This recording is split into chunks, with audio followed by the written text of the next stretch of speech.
am Dr. Banambar Ray. At present, the head of critical care medicine in the SOM Ultimate Medicare at Bhubaneswar. I passed my MD in anesthesiology from the All India Institute of Medical Sciences in the year 1977.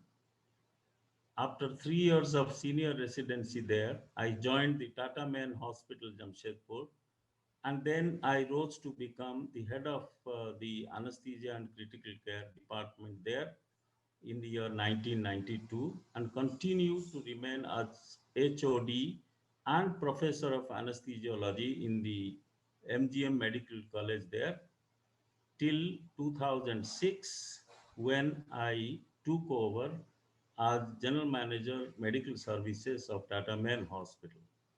I superannuated in the year 2010, and then I joined the Apollo Hospitals at Bhubaneswar as chief consultant in critical care and anesthesia. Stayed there for almost 9.5 years, and for the last about a year, I have joined the present assignment. Anesthesiology is perhaps the greatest medical discovery in the last 200 years and is one of the most rapidly growing specialties of all the medical fraternities uh, presently today. It is also one of the few definitive specialties already as anesthesiologist as opposed to the rest of the medical specialties is most definitive in the sense that anesthesiologists can predict the actions and outcomes of anesthetics almost uh, entirely all the patients that we anesthetize today.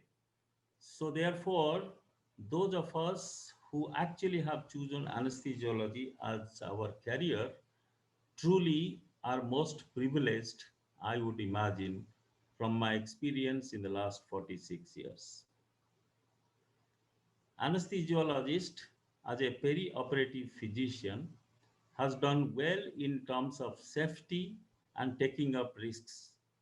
I do not think any other specialist does takes that much of risk and that much of safety practices they do as anesthetist does, and therefore we certainly are at the forefront of the medical fraternities in terms of these practices. We, however, have to realize that we have a great responsibility on our shoulders to pass on the baton to the next generation, ensuring an enriched and healthier state of our specialty. Some of the uh, questions that we need to ask ourselves today. Time has actually come because we are doing well, and therefore we can ask this question to ourselves. Is it time for us to predict the outcome of our technique of anesthesia and accordingly discuss our plans with the patient or their surrogates before we start the operation? Is it possible to prevent an anesthetic death in all cases that we anesthetize? Tall order, is it possible to provide a safety environment for all patients when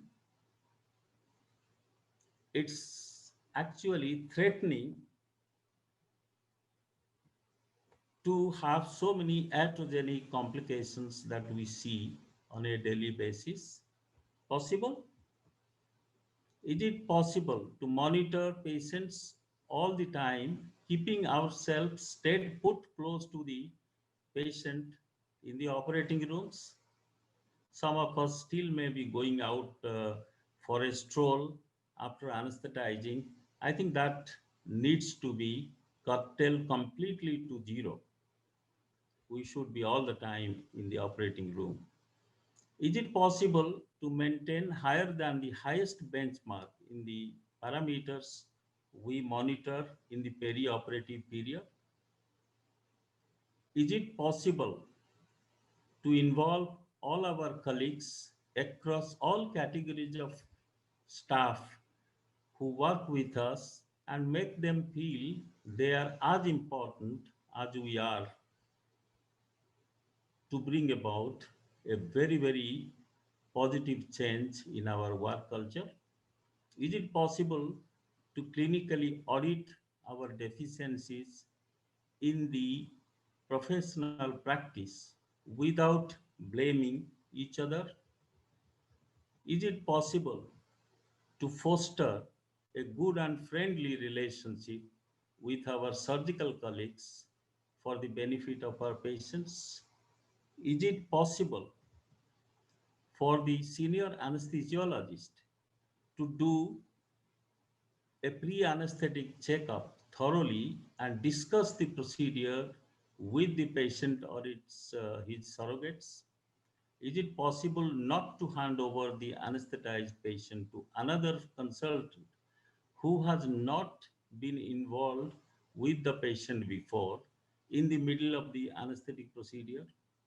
Is it possible to pay post anesthetic visit to all our patients and ensure that a post operative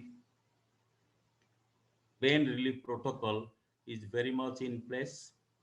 Anesthesiologist practice is based on trust between him, the surgeon, and the patient, and a breach anywhere spells disaster waiting to happen.